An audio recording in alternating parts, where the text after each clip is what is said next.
सुन रहे हैं सुनो साथिया। उज्जैन में महाबल नाम का एक राजा रहता था। उसके हरिदास नाम का एक दूत था, जिसके महादेवी नाम की बहुत सुंदर कन्या थी। जब वह विवाह योग्य हुई तो हरिदास को बहुत चिंता होने लगी। इसी बीच राजा ने उसे एक दूसरे राजा के पास भेजा। कई दिन चलकर हरिदास जो है वो वहां पहुंच गया। राजा ने उसे बहुत ही अच्छी तरह से रखा, उसकी देखभाल की, उसकी खातिरदारी की।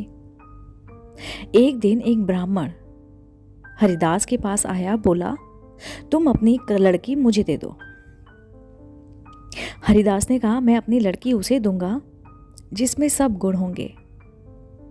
ब्राह्मण ने कहा, मेरे पास एक ऐसा रथ है जिस पर बैठकर आप घड़ी भर में कहीं पर भी जा सकते हो। हरिदास बोला, ठीक है, सवेरे उसे लेकर आना। अगले दिन दोनों रथ पर बैठकर उज्जैन पहुंचे।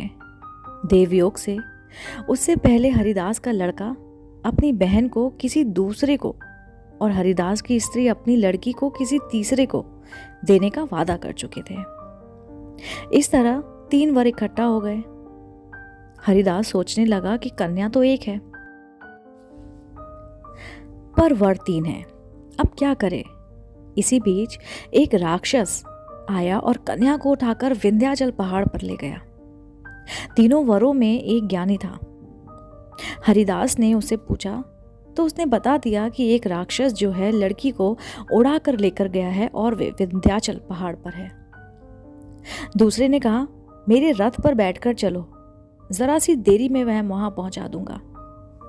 तीसरा बोला, मैं शब्द वेदी तीर चलाना जानता हूं, राक्षस को मार गिराऊंगा। वे सब रथ पर चढ़कर विंध्याचल पहुंचे और राक्षस को मारकर लड़की को बचा लिया।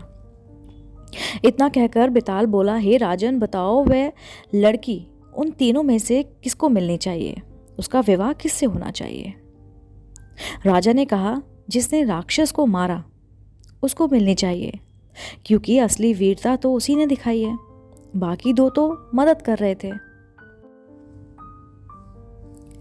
राजा का इतना कहना था कि बेताल फिर से जाकर पेड़ पर लटक गया और राजा फिर उसे लेकर आया और रास्ते में बेताल ने छठी कहानी सुनाई।